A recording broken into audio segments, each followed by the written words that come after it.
எப்பப்பப்பா என்ன ஒரு அடி! வயசானாலும் இன்னும் ஸ்டைலும் அழகும் உன்னை விட்டு போகவே இல்லை. அப்படிங்கிற மாதிரி தான் ஏபடி வில்லியர்ஸ் இன்னைக்கு லெஜண்ட்ஸ் லீக்ல ஒரு சம்பவம் பண்ணியிருக்காரு. அது என்னன்னு பார்க்கறதுக்கு முன்னாடி நம்ம சேனலை சப்ஸ்கிரைப் பண்ணிக்கோங்க. அதாவது தலைவன் இன்னைக்கு போட்டு பொழந்து எடுத்துக்கிறாப்புல. இன்னைக்கு லெஜண்ட்ஸ் மேட்ச்ல என்னமா அடி! தலைவன் ஒன்று இறங்கினாலும் 50, ஓப்பனிங் இறங்கினாலும் 50, ஒவ்வொரு அடியும் மரண அடிக்கு சமானம். அந்த மாதிரி தான் போட்டு இங்கிலாந்து சாம்பியன்ஸை போட்டு பொழந்து எடுத்துக்கிறாப்புல.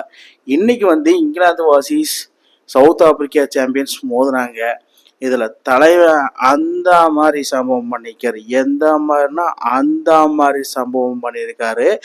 அதுவும் அவங்க கொடுத்த டார்கெட்டை விக்கெட்டே விடாம அடிச்சு துவம்சம் பண்ணிருக்காரு. கூட ஒரு எண்டில் ஹாசிம் அம்லா நின்னாலும் அனதர் எண்டில் ஏபிடி வில்லியர்ஸ் ருத்ர தாண்டவம் ஆடி தனியால மேட்சை திருப்பிட்டு போயிட்டாப்புல. என்னடா இவன் இங்கிலாந்து மைண்ட் வைஸ் என்னன்னா, எடா பீக்லேயும் அடிச்சான், இப்போ லெஜண்ட்ஸ்லேயும் அடிக்கிறானே, நம்ம கிட்ட இருந்து என்னதான் அப்படி ஒரு காண்டு அப்படிங்கிற மாதிரி தான் இருக்கும். ஏன்னா அந்த மாதிரி ஒரு சம்பவம் பழைய ஏபிடி வில்லியர்ஸ் எப்படி இருக்காரோ அதே மாதிரி இன்னைக்கு ஒரு சம்பவம் பண்ணியிருக்காரு. அந்த மாதிரி ஒரு சம்பவம் நானே ஒரு சாக்கு. தலைவன் 30 வயசு அடிச்சான், 35 வயசுல அடிச்சான், 40 வயசுல அடிச்சான். இப்போ 40 தாண்டி 41 வயசுல கன்சிஸ்டன்சி பர்ஃபார்மன்ஸ். இவரை ஏன்டா ஐபிஎல் இருந்து விளையாட அனுப்புனீங்க? இவரை ஏன்டா சவுத் ஆப்பிரிக்கா டீம்ல விட்டு வெளியே போனீங்க? ஏன்னா அவரே தான் ரிட்டையர் ஆனாப்புல அப்படிங்கிற மாதிரி தான் அனௌன்ஸ்மெண்ட்ஸ் வருது. ஏன்னா அவருக்கு ஒரு ஐல ஒரு ப்ராப்ளம் இருந்திருக்கு. ஸோ அதனால ரிட்டையர் ஆயிட்டாப்புல. தலைவன் அந்த ஐ ப்ராப்ளம்லாம் சரி பண்ணிட்டு இன்னைக்கு ஒரு காட்டுனா பாருங்க. இங்கிலாந்து சாம்பியன்ஸ் டீமோட சாவடி பரமா சவு பைத்த காமிச்சிட்டாங்க. பரமா சவு பைத்த காமிச்சிட்டான். அந்த மாதிரிதான் ஒரு சம்பவம் பண்ணிக்கிறாப்புல. எனக்கே ஒரு சாக்கு, இது ஏபிடியா இல்லை ஏலியனா அப்படிங்கிற மாதிரிதான் இருக்கு. தலைவன் அந்த மாதிரி சம்பவம் பண்றாப்புல.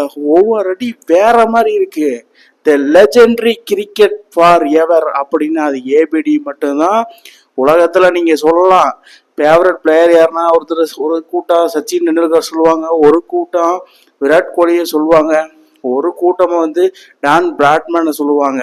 பட் அதெல்லாம் கிடையாது. மாடர்ன் டே கிரிக்கெட் ஆகட்டும், டப்பஸ்ட் கிரிக்கெட் ஆகட்டும், தலைவன் இல்லாத இடமே கிடையாது. தலைவன் கால் வைக்காத கிரவுண்டே கிடையாது. தலைவன் அடிக்காத கிரவுண்டும் கிடையாது. அப்படிங்கிற மாதிரிதான் ஏபிடி வில்லியர்ஸ். இனிமேல் ஏபிடி வில்லியர்ஸ் என்று அழைக்கப்பட மாட்டாய், மிஸ்டர் 360 என்று அழைக்கப்பட மாட்டே, ஏபிடி இஸ் ஏலியன் என்று அழைக்கப்படுவாய் அப்படிங்கிற மாதிரி ஒரு நேம சூட்டலாம். ஏன்னா அந்த மாதிரி இவன் ஒரு மனிதனா இல்லை பிளேயரா இல்லை ஏலியனான்னு யாருக்குமே தெரியல. இவர் எப்படி அடிப்பாரு எப்போ ஆடுவாருன்னு யாருக்குமே தெரியாது. வர வேண்டிய இடத்துல கரெக்டா ஆடி டீமை தனியால நின்று ஜெயிச்சு கொடுத்துட்டு போயிட்டே இருப்பாப்புல.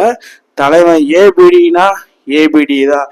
இவருக்கு நோ ஹேட்டர்ஸ். அதாவது சச்சினுக்கு ஹேட்டர்ஸ் இருப்பாங்க, விராட்டுக்கு இருப்பாங்க, டான் பிராட்மனுக்கு. ஆனா ஏபிடி வில்லியர்ஸ்க்கு மட்டும் ஹேட்டர்ஸ் இல்லாவே இருக்கும்னா.